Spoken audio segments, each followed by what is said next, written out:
Good evening to all, सभी को नमस्कार। आज अपन नया टॉपिक स्टार्ट कर रहे हैं नया यूनिट के साथ में। ये यूनिट नंबर 7 है बच्चों, ये यूनिट नंबर 7 है। कम्युनिटी हेल्थ नर्सिंग के अंदर यूनिट नंबर 7 चल रहा है। मेरे एप्लीकेशन पे जो KP nursing app application name है बच्चों, केपी नर्सिंग ऐप, इस पे आपको सिस्टमेटिक तरीके से पढ़ाई होगा बच्चों। इस बात का थोड़ा सा ध्यान रखें। यूट्यूब पे ओनली डेमो क्लास के रूप में क्लास होती है, ठीक है। अब देखिएगा, आज जो पढ़ रहे हैं वो क्या पढ़ रहे हैं, रेफरल्स प्रणाली। रेफरल सिस्टम क्या होता है?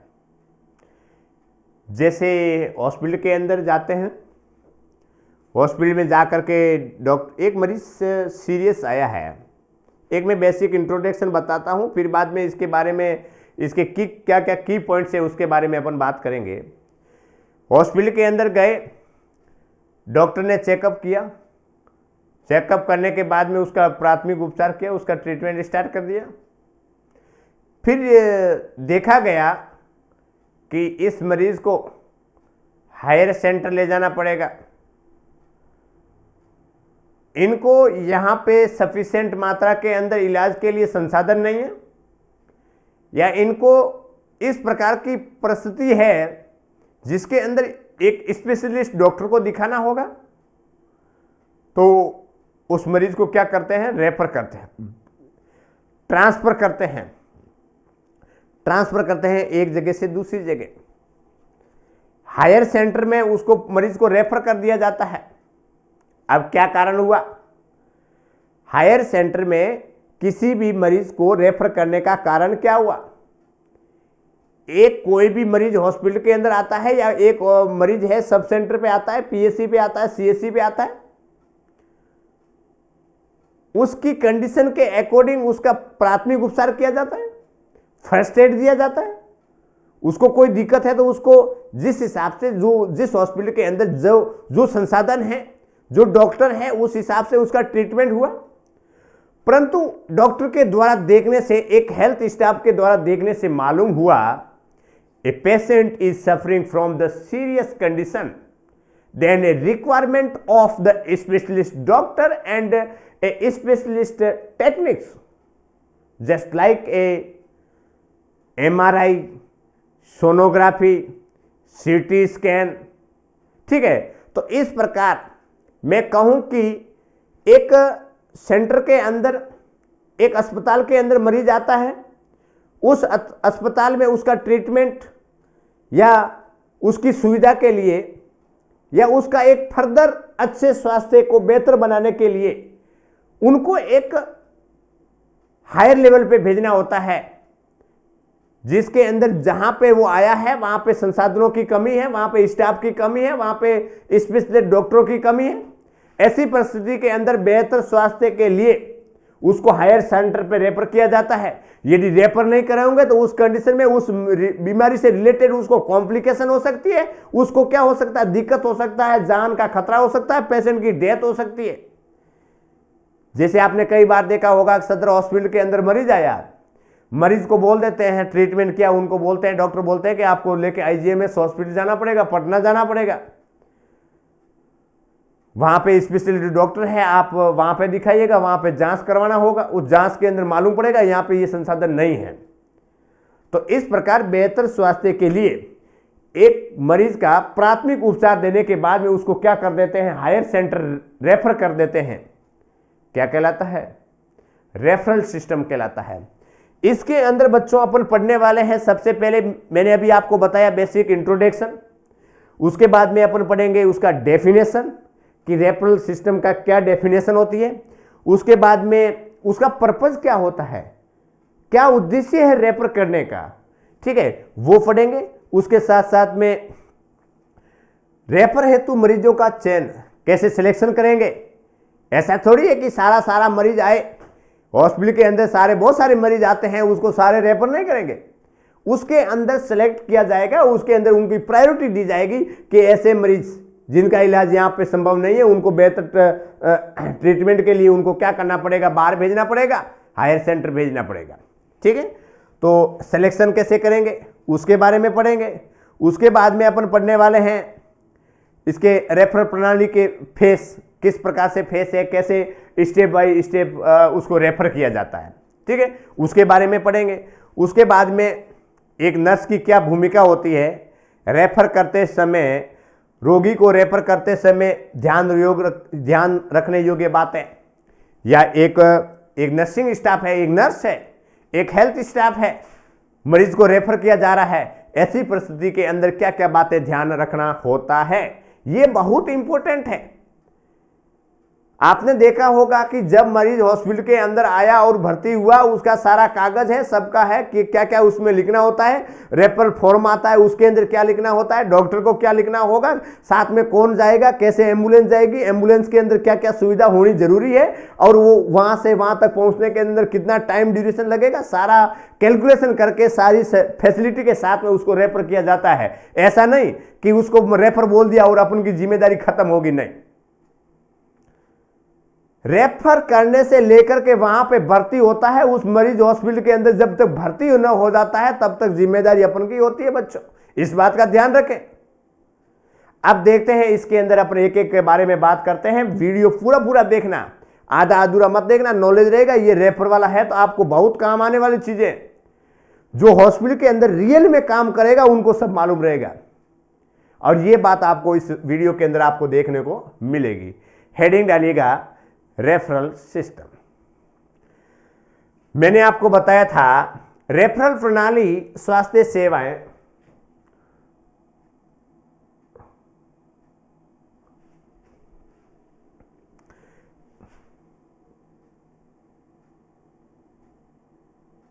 ठीक। अब देखिएगा इसके अंदर बच्चों ये लिखा हुआ है, रेफरल प्रणाली स्वास्थ्य सेवाओं की एक महत्वपूर्ण अंग होता है, इंपोर्टेंट पार्ट्स होता है।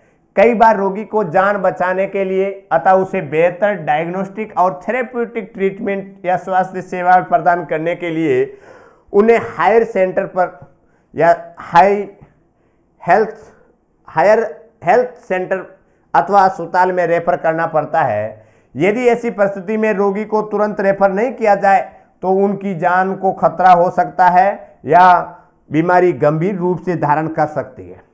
यही तो मैंने एक बेसिक इंट्रोडक्शन में बताया था कि ऐसे मरीज जिनके अंदर उस जगह पे आया है, सब सेंटर हो, पीएससी हो, सीएससी हो, वहां पे उनकी ऐसी बढ़िया साधन नहीं है, स्पेशलिस्ट डॉक्टर नहीं है, संसाधन कम है, ऐसी परिस्थिति के अंदर उनको हायर सेंटर में रेफर करना पड़ेगा, नहीं तो यहाँ पे उस मरीज को जान में खतरा हो सकता है या वो बीमारी और आगे बढ़ सकती है, कॉम्प्लिकेशन का रूप ले सकती है। डेफिनेशन की बात करें, रोगी को बेहतर स्वास्थ्य सेवाएं प्रदान करने के लिए,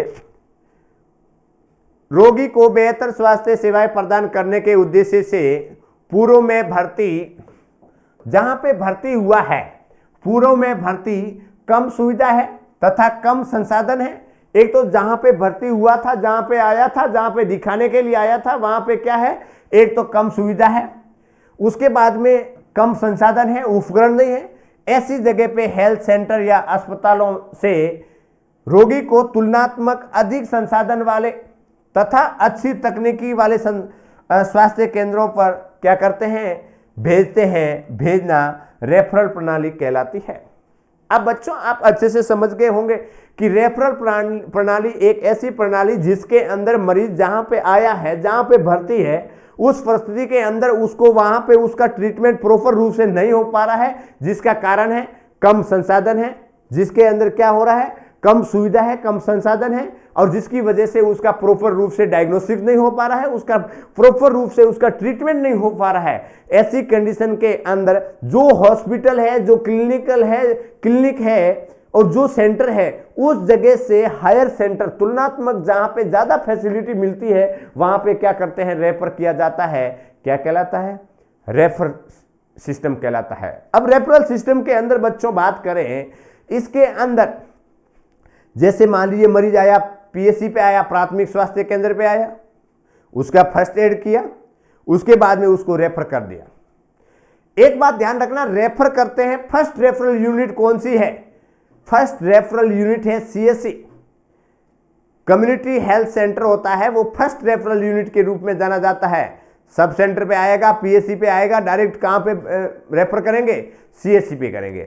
अब सीएससी पे आ गया है या अस्पताल में आ गया है तो बड़े सुपर स्पेशलिस्ट हॉस्पिटल है, वहां पे भेजेंगे जहां पे सारी सुविधा हो, वहां पे सारे सारे स्पेशलिस्ट डॉक्टर बैठे हो, और जहां पे सारी सीटी स्कैन है, एमआरआई है, और सभी जो लेटेस्ट मशीनें आई हुई है, लेबोरेटरी जांच है, इसलिए वहां पे भेजेंगे। तो रेफर के बारे में आप समझ गए होंगे। एक बेसिक बोलचाल की भाषा में बोलते हैं कि मरीज को तो रेफर करना पड़ेगा, या डॉक्टर बोलते हैं कि इसको रेफर करके वहां ले जाओ, आपका ट्रीटमेंट ठीक हो जाएगा, इधर उधर घूमने की जरूरत नहीं है, नहीं तो फालतू का इधर उधर के किसी के चक्कर में पड़ोगे, प्राइवेट हॉस्पिटल में जाओगे, दिक्कत होगा, फालतू का पैसा लगेगा। तो उस कंडीशन में जहां पे सुविधा बेटर होती है, स्वास्थ्य का बेटर इलाज हो सकता है, ऐसी परिस्थिति के अंदर कम सुविधा वाले से हायर सुविधा वाले जगह पे भेजना मरीज को, जिसके अंदर उस मरीज की जान बच सकती है, उसकी बीमारी ठीक हो सकती है, रेफरल प्रणाली कहलाती है। अब उद्देश्य के बारे में बात करें, ये तो आप जानते ही है कि क्या पर्पज हो सकता है, रेफरल सिस्टम के अंदर क्या पर्पज हो सकता है, उसके बारे में बच्चों आप अच्छे से जानते हैं।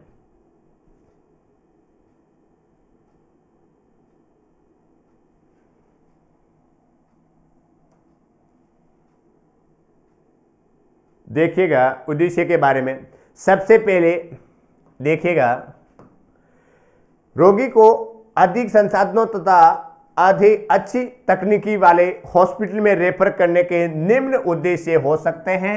देखिएगा, सबसे पहले रोगी को बेहतर डायग्नोस्टिक तथा थेरेप्यूटिक स्वास्थ्य सेवाएं प्रदान करना। इसके अंदर बताया गया है, देखो दो वर्ड आया है, एक तो डायग्नोस्टिक, एक आया है थेरेप्यूटिक।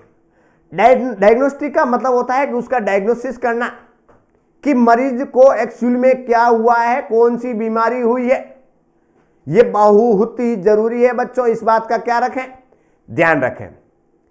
मैं कहूं कि मान लीजिए किसी मरीज को ऐसा ब्रेन के अंदर चोट लगा है, अब मरीज का एक्सीडेंट हुआ है और इंजरी हुआ है, ट्रॉमा हुआ है, ऐसी परिस्थिति के अंदर उसको सीटी स्कैन या एमआरआई करेंगे तभी मालूम पड़ेगा कि कहां कोई नर्व है, आर्टरी है, वेन है, नर्व है, वो ब्लॉक हुई है, कंप्रेस हुई है, हेमेटोमा हुआ है, ब्लड का कलेक्शन हुआ है, नहीं हुआ है, फ्लूइड का कलेक्शन हुआ है, क्या कोई हड्डी क्रैक हुई है। तो इसकी जानकारी के लिए एक लेटेस्ट तकनीकी संसाधन का जरूरत होगा, ठीक है। तो उस परिस्थिति के अंदर एक डायग्नोस्टिक निदान होगा और उसके अकॉर्डिंग उसका ट्रीटमेंट दिया जाएगा, उसका बेटर ट्रीटमेंट दिया जा सकता है। दूसरी बात करें, मैं कहूं कि गांवों के अंदर सब सेंटर सीएससी पीएससी पे क्या कार्डियोलॉजिस्ट डॉक्टर मिलेंगे? क्या कैंसर वाले डॉक्टर मिलेंगे? नहीं। क्या नेफ्रोलॉजिस्ट मिलेंगे? किडनी वाले डॉक्टर मिलेंगे? नहीं। तो ऐसी परिस्थिति के अंदर सुपर स्पेशलिस्ट हॉस्पिटल या एक हायर सेंटर आपको जाना पड़ेगा।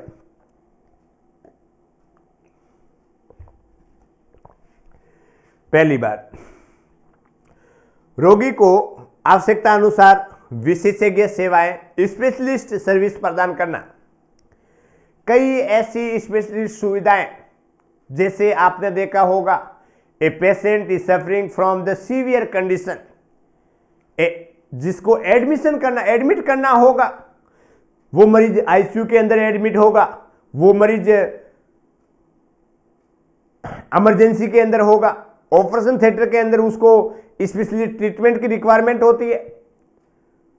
तो ऐसी परिस्थिति के अंदर स्पेशलिस्ट सुविधा की रिक्वायरमेंट होती है, उनके लिए स्पेशलिस्ट डॉक्टर, स्पेशलिस्ट जिसके अंदर नॉलेज है, उस प्रकार की नर्सें वहां पे उनके केयर के लिए जरूरी है, तब उसकी जान बच सकती है।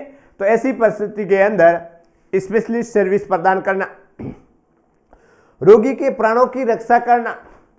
यदि उस मरीज को रेफर नहीं किया, ऐसी कंडीशन के अंदर उसका ट्रीटमेंट नहीं हो पाएगा, पेशेंट की डेथ हो सकती है तुरंत। तो ऐसी परिस्थिति के अंदर प्राणों की रक्षा करने के लिए उपयुक्त ट्रीटमेंट उपचार न हो पाने की स्थिति में रोगी के रोग संबंधी जटिलता, जिसको बोलते हैं कॉम्प्लिकेशन, की रोकथाम होना सुनिश्चित करना। हायर सेंटर रेफर नहीं किया तो मरीज को क्या होगा, कॉम्प्लिकेशन हो सकता है, जटिलता हो सकती है।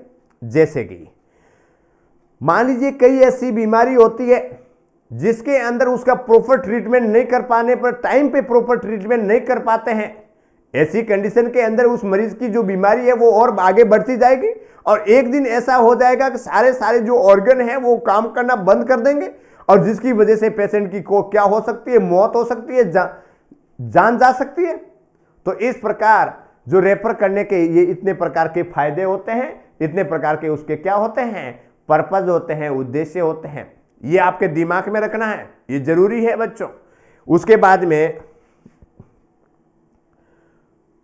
रेफर हेतु मरीजों का सिलेक्शन, जैसे कि हम पहले पूर्व में पढ़ चुके हैं कि रोगी को बेहतर स्वास्थ्य सेवाएं प्रदान करने के उद्देश्य से उसे बेहतर सुविधा एवं तकनीकों युक्त स्वास्थ्य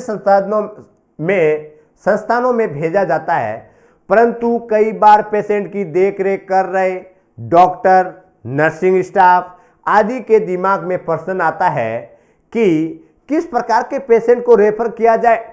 रेफर हेतु पेशेंट का सिलेक्शन करते समय इस बात का ध्यान रखना चाहिए कि केवल जरूरतमंद पेशेंट को ही हायर सेंटर संस्थान में रेफर किया जाए। बिना जरूरत वाले पेशेंट को अनावश्यक ही रेफर करने से धन, समय, मानव शक्ति का अपव्यय होता है। इसके अतिरिक्त जरूरतमंद रोगियों के रेफर में अनावश्यक रूप से विलंब करने से उनकी बीमारी गंभीर रूप धारण कर सकती है, रोगी के डेथ भी हो सकती है। अतः ऐसे पेशेंट को तुरंत रेफर करने की व्यवस्था करनी चाहिए। रेफर हेतु पेशेंट का सिलेक्शन करने में निम्न आधार हो सकते हैं। बच्चों इसके अंदर यह बताया गया है कि ए selection of the patient, hospital के अंदर बहुत सारे मरीज आते हैं, मैंने आपको बताया क्या सबको रेफर करेंगे, नहीं करेंगे। अब तो कैसी कंडीशन के अंदर कौन पर्सन, किस टाइप के पर्सन को रेफर करेंगे। रेफर के लिए आपको देखना होगा एक हेल्थ स्टाफ, एक नर्सिंग स्टाफ, एक डॉक्टर एक डिसीजन लेंगे कि इस प्रकार का मरीज का इलाज यहां पे संभव है, ऐसी परिस्थिति के अंदर उसको रेफर नहीं करना है। यदि दूसरों को इस प्रकार से सिलेक्शन के बाद में मरीज को रेफर कर दिया जाए तो ऐसी परिस्थिति के अंदर उस जो सीरियस कंडीशन वाले मरीज, गंभीर रूप से बीमार है, उनको रियल में रेफर करना होता है, उनको बेटर सुविधा के लिए वहां पे भेजना जरूरी होगा। ऐसे मरीजों को ही भेजें, नहीं तो फालतू का उस मरीज का एक ऐसे पर्सन, जैसे आपने देखा होगा कई बार गवर्नमेंट हॉस्पिटल के अंदर मरीज आते हैं, थोड़ा कुछ हो जाता है, थोड़ा कुछ ऊपर नीचे हो जाता है, 2 मिनट नर्सिंग स्टाफ है, डॉक्टर है, लेट आ जाते हैं, या ट्रीटमेंट करते करते उन लोगों के दिमाग में, पब्लिक के दिमाग में ऐसा होता है कि डॉक्टर कुछ कर नहीं रहे हैं, नर्सिंग स्टाफ कुछ नहीं कर रहे हैं। इस कंडीशन में हल्ला कर देते हैं, हल्ला करने लग जाते हैं। जब मरीज हल्ला करने लग जाते हैं तब डॉक्टरों के दिमाग में रहता है कि ऐसे मरीज को क्या करें, जब अभी तोड़फोड़ स्टार्ट हो जाएगा। सरकारी हॉस्पिटलों के अंदर तोड़फोड़ तुरंत हो जाता है। तो ऐसी परिस्थिति के अंदर डॉक्टर ये समझ जाते हैं कि उनको जबरदस्ती करना पड़ता है रेफर, ठीक है, क्योंकि वो तोड़फोड़ करेंगे, यहां का लोकल आदमी है। तो ऐसी परिस्थिति के अंदर उनको रेफर, कई ऐसी परिस्थितियां हो जाती है, उस कंडीशन में किया जाता है। यदि कोई भी पर्सन आराम से शांति के साथ में उसका ट्रीटमेंट करवाते हैं तो कोई भी ऐसा रेफर नहीं करते हैं, ठीक है। अब रेफर करने के लिए इस मरीज का सिलेक्शन किया जाता है जिसके अंदर निम्न आधार हो सकता है। रोगी की प्रकृति और गंभीरता, मान लीजिए मरीज आया है, उसकी प्रकृति क्या है, उसकी गंभीरता क्या है, सीवियरिटी क्या है, उस बीमारी के प्रति वो कितना डीप में गया है, कितना कॉन्शियस लेवल में है, क्या उसका जो ट्रीटमेंट है, अपन के पास में संसाधन है, उससे उसका ट्रीटमेंट हो जाएगा, नहीं होगा। ट्रीटमेंट दे रहे हैं, सारा ट्रीटमेंट हो रहा है, मरीज और गंभीर होता जा रहा है, सीरियस होता जा रहा है। ऐसी परिस्थिति के अंदर क्या करेंगे, सुपर स्पेशलिस्ट हॉस्पिटल के अंदर जहां पे सारी सुविधा हो वहां पे क्या करेंगे, रेफर करेंगे। तो पहली बात यह है कि रोगी की प्रकृति एवं गंभीरता के आधार पर रेफर किए जाने पर रोगी के बचने की संभावना, ऐसे मरीज जिसको रेफर करेंगे और वहां पे प्रॉपर रूप से ट्रीटमेंट मिलेगा और उसका इलाज स्टार्ट हो जाएगा जिसकी वजह से मरीज की जान बच सकती है। तो ऐसी परिस्थिति के अंदर ऐसे मरीज जिनको बचाया जा सकते, बचने की संभावना हो, ऐसे मरीज को रेफर करेंगे। अब 105 ईयर के या 110 साल के कोई भी ओल्ड पर्सन आया है और उसको रेफर क्यों करेंगे, वो तो अंतिम स्टेज के अंदर सांस ले रहा है ना, उनको रेफर नहीं करना है। हाँ ठीक है कि उसको ब्रीथिंग प्रॉब्लम हो रही है, ऐसी कंडीशन जिसके अंदर सीवियर ब्रीथिंग प्रॉब्लम हो रही है, उसको हार्ट अटैक आ गया है, ऐसी कंडीशन में कर सकते हैं।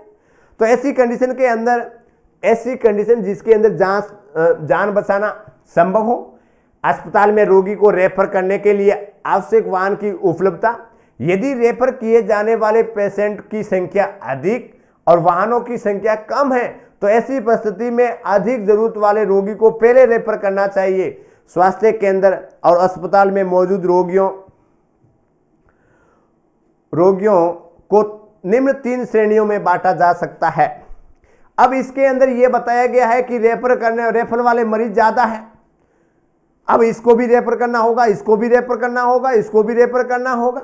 सारे लोग जो है प्रायोरिटी के अंदर आ रहे हैं, उनको जरूरत है, हायर सेंटर जाना जरूरी है। ऐसी कंडीशन के अंदर सिलेक्शन करना होता है। ऐसे मरीज जिनको रेस्पिरेटरी प्रॉब्लम होती है, ऐसे मरीज जिनको कार्डियोवैस्कुलर प्रॉब्लम होती है, ऐसे मरीज जिनकी जान जा सकती है, ऐसे मरीज जिनकी जान बचाई जा सकती है, ऐसे लोगों को सबसे पहले रेफर करना है। एक छोटी सी बात बताता हूं बच्चों, आपने देखा होगा कि एक सांस में तकलीफ हो रही है, एक अस्थमेटिक पेशेंट है, डिफिकल्टी इन द ब्रीथिंग है, सांस नहीं ले पा रहा है, मरीज दम घुट रहा है। एक मरीज है जो एक्सीडेंट होके आया है, उसका हड्डी टूट गया है। अब इन दोनों में से आप किसको रेफर करोगे? अरे हड्डी टूटा हुआ है, कोई दिक्कत नहीं है, प्लास्टर हो जाएगा, रॉड लग जाएगी, वो ठीक हो जाएगा, कोई दिक्कत नहीं है, उसको 1 घंटा 2 घंटा विलंब कर सकते हैं। परंतु जिसकी सांस रुक रही है, सांस लगने में तकलीफ है, डिफिकल्टी इन द ब्रीथिंग है, ऐसी परिस्थिति के अंदर उसकी तुरंत डेथ हो जाएगी। ऐसी कंडीशन में सबसे पहले प्रायोरिटी रहती है कि मरीज को कोई दिक्कत हुआ है, ऐसी कंडीशन में ऑक्सीजन लगाएंगे और एम्बुलेंस के साथ में उसको क्या कर देंगे, तुरंत रेफर कर देंगे। सभी जगह सबसे पहले प्राथमिक उपचार, फर्स्ट एड देना जरूरी होता है। उसके बाद में वो संसाधन नहीं होते हैं तो उसको रेफर किया जाता है। तो ब्रीथिंग प्रॉब्लम वाले होते हैं, कार्डियक प्रॉब्लम जिसमें हार्ट अटैक वाले पर्सन होते हैं, उनका फर्स्ट एड दे करके उसको क्या करेंगे, रेफर करेंगे। जिसके अंदर 3 श्रेणी के अंदर बांटा गया है कि किस कैटेगरी के मरीज को किस हिसाब से रेफर करना जरूरी होता है। फर्स्ट कैटेगरी के अंदर बात करें, ऐसे रोगी जो कि या तो मामूली रोग से ग्रस्त हैं या उनके रोग तो खतरनाक प्रकार का है, परंतु उन्हें तुरंत रेफर करना आवश्यक नहीं है। यदि ऐसे पेशेंट को तुरंत रेफर भी किया जाए तो उसमें जटिलता उत्पन्न होने अतः रोगी की मृत्यु होने की संभावना नहीं के बराबर है। अब इसके अंदर यह बताया गया है, एक कैटेगरी ऐसी है जिसके अंदर क्या बताया है, फर्स्ट कैटेगरी के अंदर क्या बताया गया है, देखिएगा, ऐसे रोगी जो कि या तो मामूली रोग से ग्रस्त हैं या उसे रोग तो खतरनाक प्रकार का है परंतु उन्हें तुरंत रेफर करना आवश्यक नहीं है। यदि ऐसे पेशेंट को तुरंत रेफर भी किया जाए तो इसमें कोई भी कॉम्प्लिकेशन उत्पन्न होने या रोगी की मृत्यु होने की संभावना नहीं के बराबर है। ऐसे लोगों को क्यों रेफर करेंगे? एक मामूली सी चोट लगी है, क्रॉस लगी है, हड्डी टूटा हुआ है, उसको यदि तुरंत रेफर कर भी दोगे और नहीं भी करोगे तो कोई दिक्कत नहीं होगा। उनको डेथ होने की, उनकी कॉम्प्लिकेशन होने की संभावना है वो बहुत ही कम होती है। तो ऐसी कंडीशन में उसको रेफर नहीं किया जाता है, फर्स्ट कैटेगरी के अंदर आता है। सेकंड कैटेगरी के अंदर आएगा, इस श्रेणी में ऐसे पेशेंट शामिल किए जाते हैं जो कि गंभीर रोग से ग्रस्त है, परंतु इन्हें तुरंत ही उपयुक्त डायग्नोस्टिक तथा थेरेप्यूटिक स्वास्थ्य सेवाएं, जिसमें appropriate diagnostic and therapeutic health service उपलब्ध करवा दी जाए तो इसकी बीमारी को और विकराल रूप धारण करने और रोगी की जान जाने को रोका जा सकता है। इस प्रकार के रोगियों को तुरंत हायर तकनीकी वाली स्वास्थ्य संसाधनों में रेफर किया जाता है। ठीक है, उसके बाद में थर्ड श्रेणी के अंदर आता है। इस श्रेणी में ऐसे रोगी सम्मिलित किए जाते हैं जो कि अत्यधिक गंभीर बीमारी से पीड़ित हैं और उन्हें हायर लेवल की स्वास्थ्य सेवाएं उपलब्ध कराने के बावजूद भी इन्हें बचा पाना संभव नहीं है। ऐसी स्थिति में रोगी को रेफर करने से धन, समय और मानव शक्ति के व्यर्थ ही खर्च होने के अलावा कुछ नहीं मिलता है। अतः इन्हें अनावश्यक ही रेफर नहीं करना चाहिए। अतः ये स्पष्ट है उक्त तीनों श्रेणियों में पेशेंट में से द्वितीय श्रेणी के पेशेंट को सर्वप्रथम रेफर करना चाहिए। अब इसके अंदर पहले वाले के अंदर क्या बताया, एक नॉर्मल कंडीशन है, उसको रेफर करोगे तो ठीक है, नहीं करोगे तो ठीक है, कोई कॉम्प्लिकेशन नहीं हो सकती है, जरूरी नहीं है। तीसरे वाले के अंदर ऐसे पर्सन जिसको अंदर रेफर तो कर दोगे परंतु वो बचेगा नहीं, उनकी जान चली जाएगी। ऐसे ओल्ड मरीज जिसको पीक लेवल पे होते हैं उनकी डेथ होना सुनिश्चित है। ऐसे कंडीशन जिसके अंदर भगवान भी नहीं बचा सकते हैं, ऐसे पर्सन को फालतू का भेजने की जरूरत नहीं है। परंतु मैं कहूं कि ऐसे पर्सन जिसको एक प्राथमिक उपचार देने के बाद में उसको रेफर करते हैं, यदि उसका लेटेस्ट तकनीकी से उसका इलाज हो जाता है, ट्रीटमेंट हो जाता है, वो उसको आईसीयू के अंदर भर्ती हो जाता है, मशीनों पे सट जाता है, तो ऐसी परिस्थिति में एक हायर सेंटर जाने की वजह से उसकी जान बच सकती है, होने वाली कॉम्प्लिकेशन रुक सकती है। ऐसी कंडीशन के अंदर उस मरीज को क्या करना है, रेफर करना है। तो सेकेंड टाइप की जो कैटेगरी है बच्चों, उसको रेफर करना जरूरी होता है। देखिएगा, रेफर ऐसे मरीज को किया जाता है। एक मोटा मोटी बात बच्चों इस प्रकार के ध्यान रखना है आपको। क्या ध्यान रखना है, रेफर उन मरीज को करना है जिसके अंदर यहां पे फर्स्ट एड देने के बाद में एक बेहतर स्वास्थ्य प्राप्त करने के लिए उनको एक बेटर डायग्नोस्टिक और थेरेप्यूटिक ट्रीटमेंट के लिए रेफर करना होता है, जिससे मरीज को होने वाली कॉम्प्लिकेशन और उसका जान का खतरा ना हो, उनकी मृत्यु न हो। ऐसी कंडीशन में उसको रेफर किया जा सकता है। एक माइनर केस वाले जो नॉर्मल कंडीशन है उसको रेफर कर सकते हो, परंतु उसको प्रायोरिटी के अंदर नहीं लेना है, क्योंकि यदि उसको प्रायोरिटी के अंदर ले लिया तो ऐसी परिस्थिति के अंदर होने वाले कई ऐसे मरीज जो हॉस्पिटल के अंदर सीरियस होते हैं, उनकी जान जा सकती है। ठीक है, और उसके बाद में हॉस्पिटल के अंदर ऐसे मरीज जिसके अंदर यदि रेफर करोगे तो मरेंगे, नहीं करोगे तो भी मरेंगे, उस हॉस्पिटल के अंदर भी डेथ हो सकती है। उस हॉस्पिटल के अंदर भी कॉम्प्लिकेशन इतनी सीरियस बढ़ गई है कि रेफर करने से कोई फायदा नहीं है। कई बार हॉस्पिटल में नहीं बोलते हैं कि डॉक्टर ने हाथ खड़े कर दिए, तो हाथ खड़े करने का मतलब है कि डॉक्टर को संकेत मिल गया है कि अब भगवान भी नहीं बचा सकता। ठीक है, तो ऐसी कंडीशन के अंदर मरीज को रेफर करने के 3 प्रकार के कैटेगरीज बताई गई है। अब बात करते हैं रेफर प्रणाली के face step of referral system, जिसके अंदर सबसे पहले मरीज है वो अपने घर में होता है, कम्युनिटी के अंदर होता है, गांव के अंदर होता है, तो विलेज लेवल पे होता है, घर में होता है। उस कंडीशन में मरीज को कहां भेजेंगे, प्राथमिक हेल्थ सेंटर, प्राथमिक हेल्थ सेंटर जिसके पीएचसी पे भेजेंगे। दूसरा है गांव से लेवल से मरीज जाएगा सब सेंटर पे, और सब सेंटर से कहां जाएगा, प्राथमिक स्वास्थ्य केंद्र पे।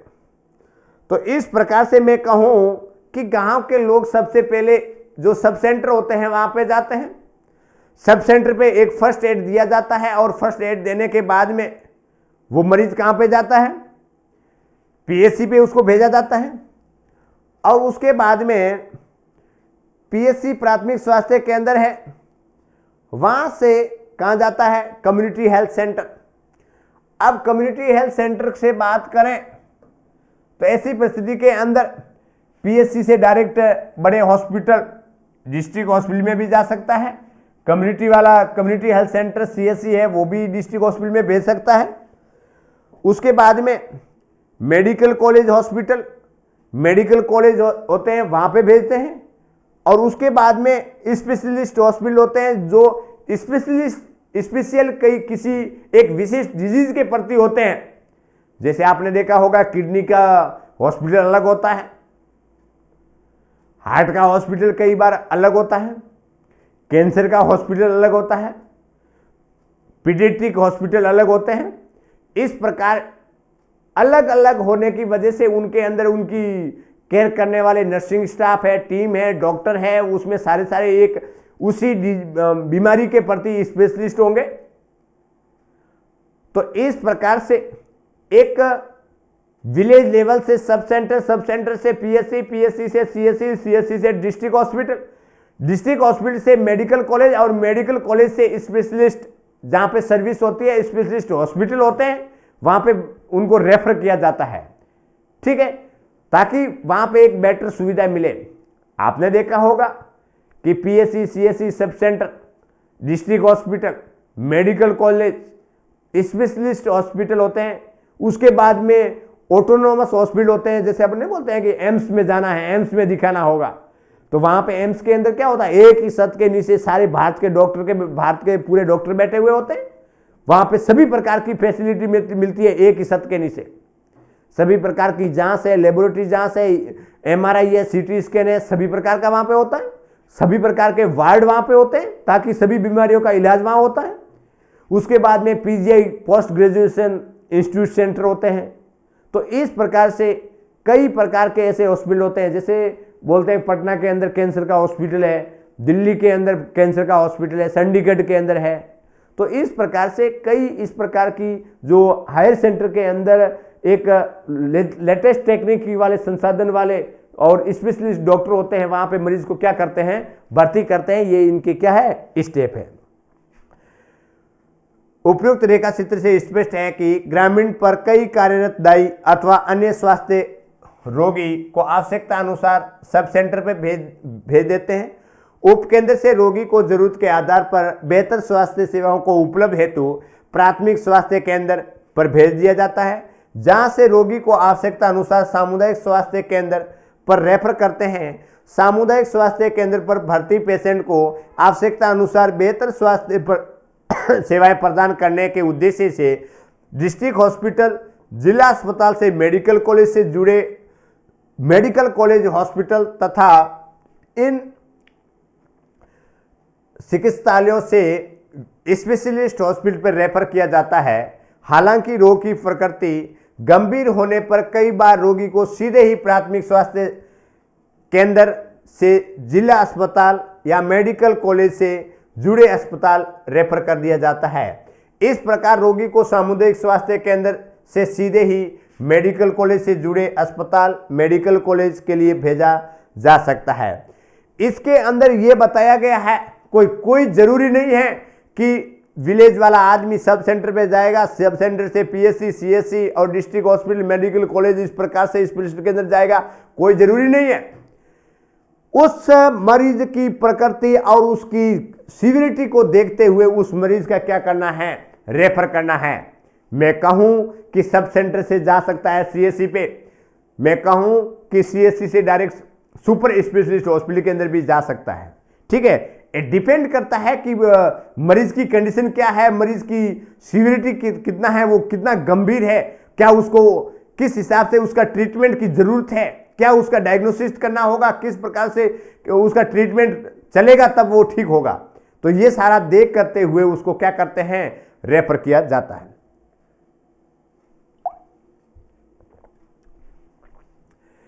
अब नेक्स्ट है रोगी को रेफर करते समय ध्यान रखने योग्य बातें। अब ये इंपॉर्टेंट है। रोगी को बेहतर ट्रीटमेंट हेतु उच्च स्वास्थ्य से संस्थानों के लिए रेफर करते समय नर्स को निम्न बातें ध्यान में रखनी होती है। कौन कौन सी बातें ध्यान रखनी होती है, देखिएगा। रोगी को हमेशा रेफरल स्लिप के साथ भेजना चाहिए। बच्चों बहुत इंपॉर्टेंट है। आपने देखा होगा जब मरीज को रेफर किया जाता है तो अफरा तफरी मच जाती है, उनके गार्जियन भी बहुत टेंशन में आ जाते हैं कि क्या हो गया, अब यहाँ पे इलाज नहीं हो रहा है, वहां लेके जाना पड़ेगा, ये लाओ, ये है एम्बुलेंस का, वो देखना, वो करना, एडजस्ट करना, घर वालों को फोन करना। ऐसी परिस्थिति के अंदर उनकी कोई जिम्मेदारी नहीं होती है। सबसे पहले नर्स की एक जिम्मेदारी ये होती है, जब मरीज को रेफर करते हैं ऐसी परिस्थिति के अंदर, हॉस्पिटल के अंदर जो मरीज जिस टाइम से आया है उसका क्या किया, क्या नर्सिंग इंटरवेंशन क्या किया, डॉक्टर ने क्या किया, सभी प्रकार की लेखा पर्ची है, उसके अंदर रेफरल स्लिप होती है, उसके अंदर लिखना होता है। एक डॉक्टर नोट्स डलवाने होते हैं, उसके अंदर डॉक्टर वहां पे लिखेंगे उस प्रेस्क्रिप्शन के अंदर कि मरीज इतने बजे आया, उसको ये फलाना फलाना ट्रीटमेंट चला, उनको ये दवाई दी गई, जब आया था उस कंडीशन में उसके वाइटल साइन ये थे, उसके बाद में क्या क्या ट्रीटमेंट दिया गया, क्या क्या दवाइयां दी गई, क्या क्या गोलियां, दवाइयां, इंजेक्शन दिए, सारा उसके अंदर मेंशन होगा। उसके बाद में जब मरीज को रेफर कर रहे हैं, जब इसको भेज रहे हैं, ऐसी परिस्थिति के अंदर उसके वाइटल साइन क्या है, उसके साथ में उस मरीज का सभी प्रकार की जो लेबोरेटरी जांच है, एक्सरे है और कोई जांच करवाई है तो उसका सारा प्रेस्क्रिप्शन है, उसको साथ में अटैच करके रेफरल स्लिप के साथ में उसको भेजना है। मरीज का प्रॉपर रूप से उसका बायोडाटा उसके अंदर लिखना है, मरीज को कहां पे रेफर करते हैं उसका भी सारा डिटेल लिखना होगा। मरीज को प्राइवेट हॉस्पिटल के अंदर भर्ती रेफर करना है ये सही नहीं है। मरीज को गवर्नमेंट संस्थान के अंदर आता है तो गवर्नमेंट के अंदर ही हायर सेंटर होते हैं, वहां पे भेजना होगा। मरीज यदि हायर सेंटर में मान लीजिए उसको स्पेशलिस्ट मेडिकल कॉलेज में भेजना है तो हायर सेंटर टू फलाना फलाना उसका ये नाम लिख देना। अब मरीज का मन में है कि नहीं हम वहां पे गवर्नमेंट में नहीं करवाएंगे, हम प्राइवेट में जाएंगे, वो उसकी मर्जी है, परंतु एक सरकारी आदमी सरकारी संस्थान के अंदर ही रेफर करेगा, ये नियम है, ये स्टैंडर्ड प्रोटोकॉल है, इस बात का ध्यान रखना। उसके बाद में क्या करना है, सबसे पहले क्या करेगा, रोगी को हमेशा रेफरल पर्ची के साथ ही भेजना है। उसके बाद में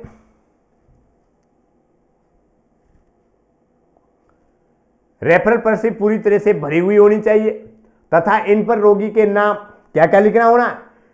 अब रेफरल पर्ची है, इसके अंदर ये सारे लिखना होगा बच्चों, ध्यान रखना है। क्या लिखना होगा, रोगी का नाम क्या है, पिता या पति का नाम क्या है, उसका एड्रेस क्या है,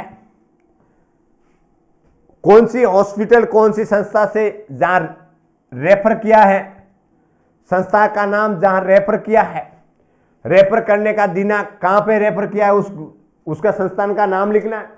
दूसरा है दिनांक क्या है, टाइम क्या है, रोगी का अस्थायी डायग्नोस्टिक जिसको बोलते हैं प्रोविजनल मेडिकल डायग्नोसिस।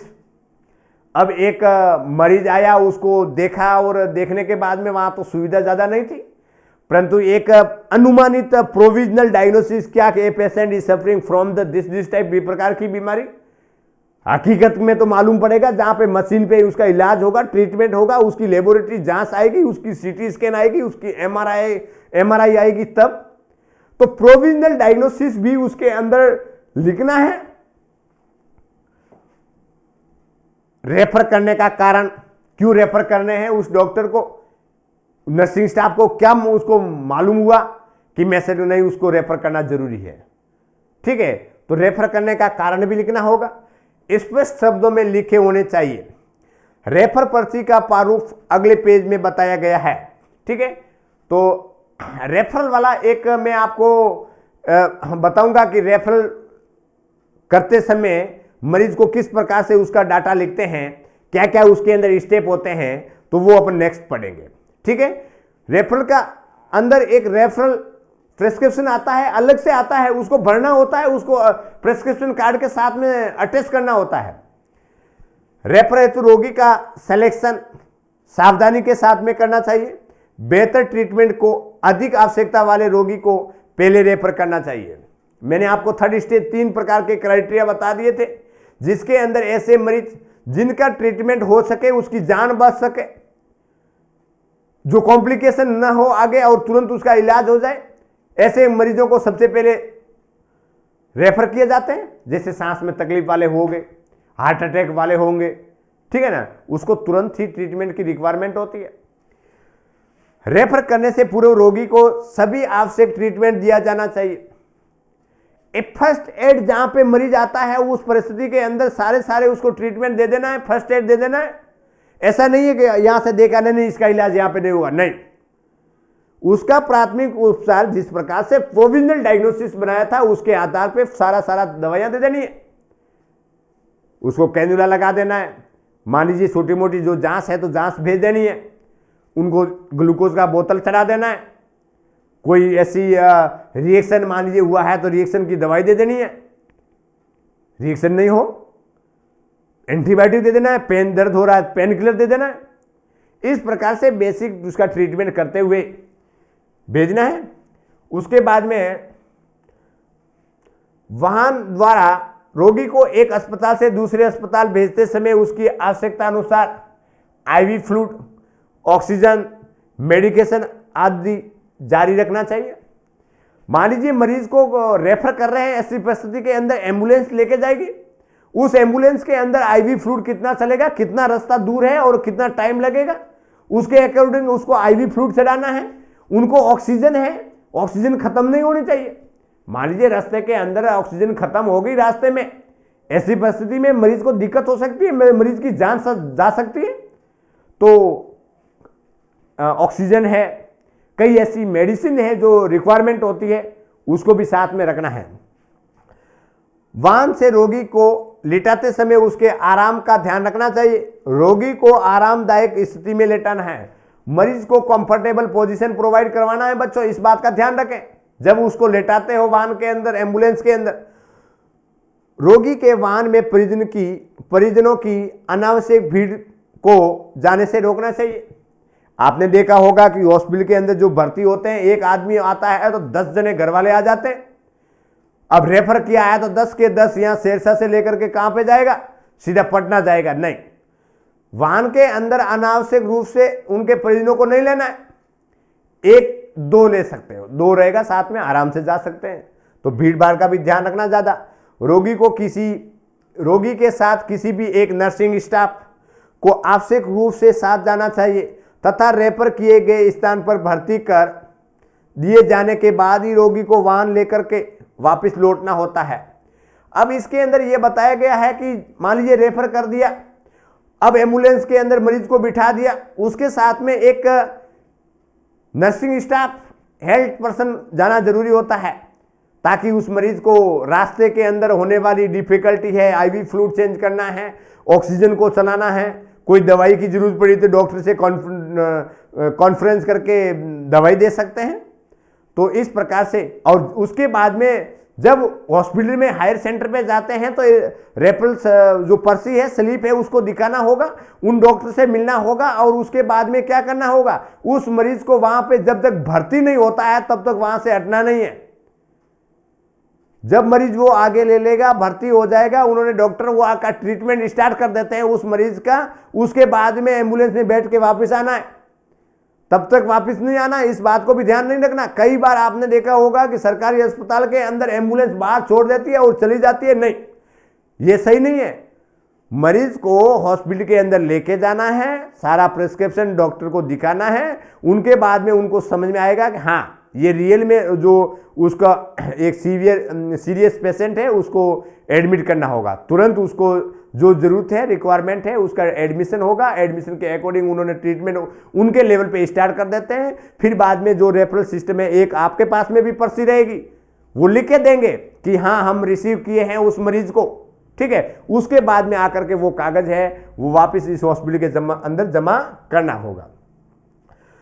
रोगी और उसके परिजनों को मनोवैज्ञानिक साइकोलॉजी सपोर्ट प्रदान करना चाहिए और उन्हें रोगी को रेफर करने के लिए कारण एवं आवश्यकता के बारे में तसल्ली से समझाना चाहिए, ठीक है।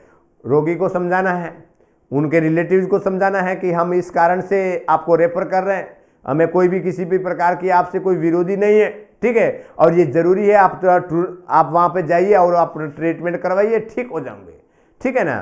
तो ये था अपने रेफरल सिस्टम, और रेफरल सिस्टम के अंदर उसका डेफिनेशन, उसका पर्पस और कितनी कैटेगरी के अंदर मरीज को रेफर किया जाता है, कौन से मरीज को किस हिसाब से प्रायोरिटी के अंदर उसको सिलेक्शन करते हैं, और क्या क्या बातें रेफर करते समय ध्यान रखनी होती है। तो ये था आपके समरी के रूप में 5 नंबर का क्वेश्चन आ सकता है। तो आज इतना ही, धन्यवाद।